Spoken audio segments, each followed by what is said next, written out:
토정 비결이 뭐길래 그렇게들 볼까요?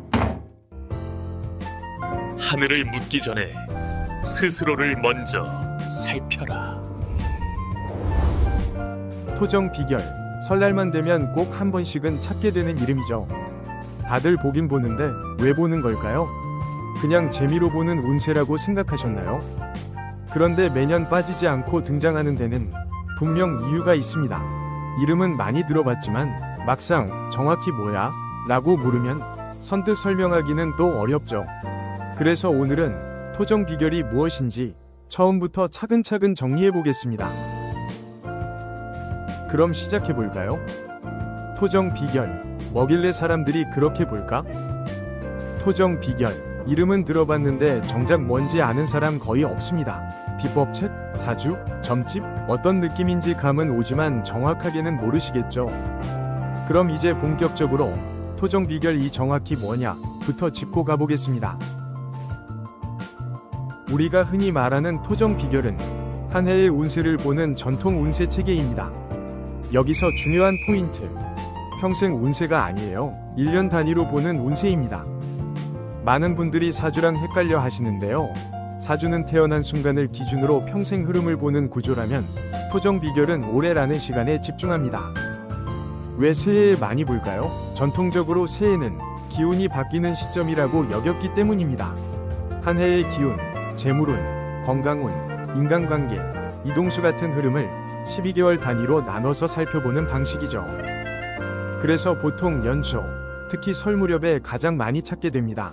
그리고 또 하나, 토정 비결은 결정론이 아니에요. 정해진 운명을 선고하는 게 아니라 올해 이런 흐름이 강하니 이렇게 대비하라, 이런 경고와 조언의 성격이 더 강합니다. 즉, 완전히 다른 느낌이지만 이해하기 쉽게 비유하자면 이렇게 된다가 아니라 이럴 수 있으니 준비하라에 가깝습니다. 자, 여기서 하나 짚고 가겠습니다. 토정은 어떠한 시스템 이름이 아니라 사람 이름입니다. 정확히는 조선시대 학자 이재함입니다. 토정은 그의 호입니다. 지금으로 치면 필명, 별명 같은 개념이죠. 그래서 토정 비결은 토정 이재함의 비결서라는 뜻이 됩니다. 그런데 여기서 흥미로운 지점이 나옵니다. 과연 이재함이 정말 토정 비결을 직접 쓴 게 맞을까? 사실 학계에서는 저자에 대해 논란이 있습니다. 후대에 그의 이름을 빌려 정리되었을 가능성도 있다는 이야기가 있죠. 즉, 역사와 전설 사이 어딘가에 서 있는 책입니다. 그럼 이재함은 어떤 사람이었을까요? 그는 조선 중기의 학자이자 관료였고 청렴하고 실용적인 인물로 기록됩니다. 특히 백성을 돕는 정책을 펼쳤던 인물로도 알려져 있습니다. 그런데 민간 설화에서는 그를 약간 예언자 같은 이미지로 묘사하기도 합니다. 여기서 재미있는 질문 하나, 조선시대에도 지금 우리가 생각하는 예언 이미지가 있었을까요?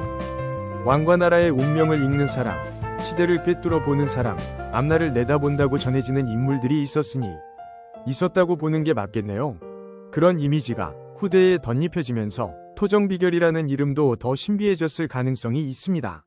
결국 이재함은 완전한 신비주의자도 아니고 완전한 전설 속 인물도 아닙니다.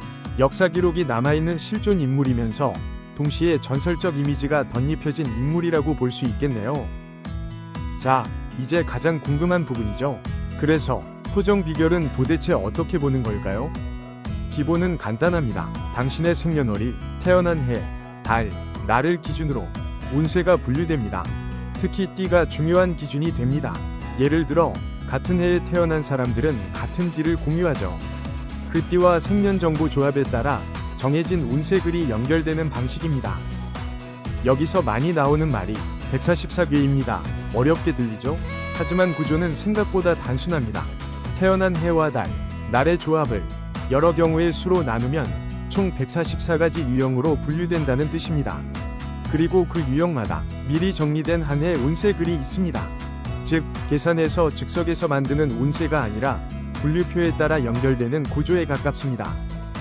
그리고 그 안에는 상반기 흐름, 하반기 흐름, 재물운, 건강운, 이동수, 인간관계 운 같은 내용이 글 형식으로 풀어져 있습니다.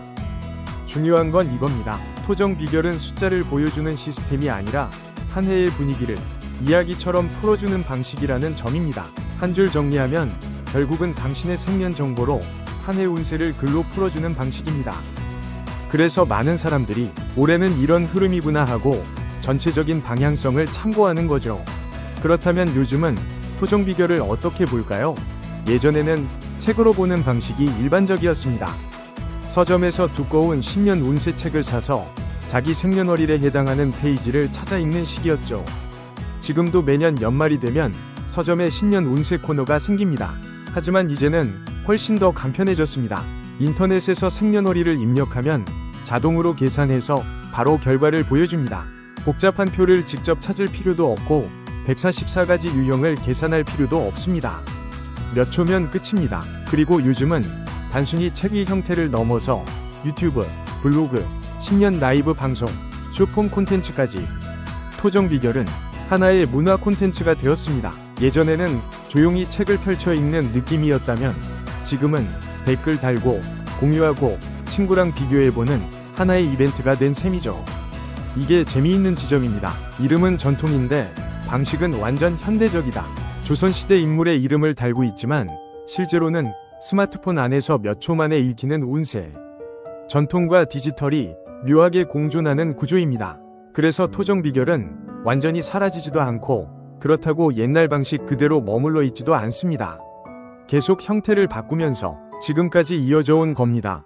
이제 정리해보겠습니다. 토종 비결은 신비한 예언서일까요? 아니면 단순한 운세 글일까요? 어쩌면 둘 다 아닐 수도 있습니다. 토종 비결은 미래를 정확히 맞추는 마법책이 아니라 한 해를 어떻게 보낼지 잠시 멈춰 생각해보게 만드는 장치에 가깝습니다. 올해 나는 어떤 부분을 조심해야 할까? 어떤 기회를 잡아야 할까? 어떤 관계를 정리하고 어떤 관계를 더 소중히 해야 할까?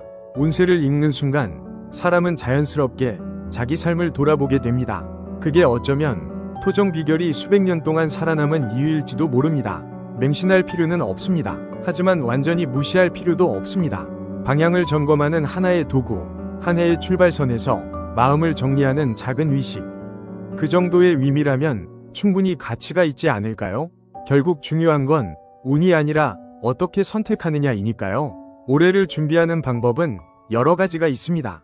그중 하나가 토종 비결일 뿐입니다. 여기까지 운세멍 스튜디오였습니다. 오늘 콘텐츠도 유익하셨나요? 새해를 맞아 마음 한번 정리해보는 시간 되셨길 바랍니다. 올해는 여러분이 원하는 방향으로 한 걸음 더 나아가는 해가 되셨으면 좋겠습니다. 설을 맞아 가족들과 따뜻한 시간 보내시고 올 한 해도 건강과 행운이 함께하길 바랍니다. 앞으로도 전통과 운세 이야기를 쉽고 재미있게 풀어드리겠습니다. 좋아요와 구독은 운세멍이 더 열심히 달릴 수 있는 힘이 됩니다. 새해 복 많이 받으세요. 올해도 운세멍이 응원할게요.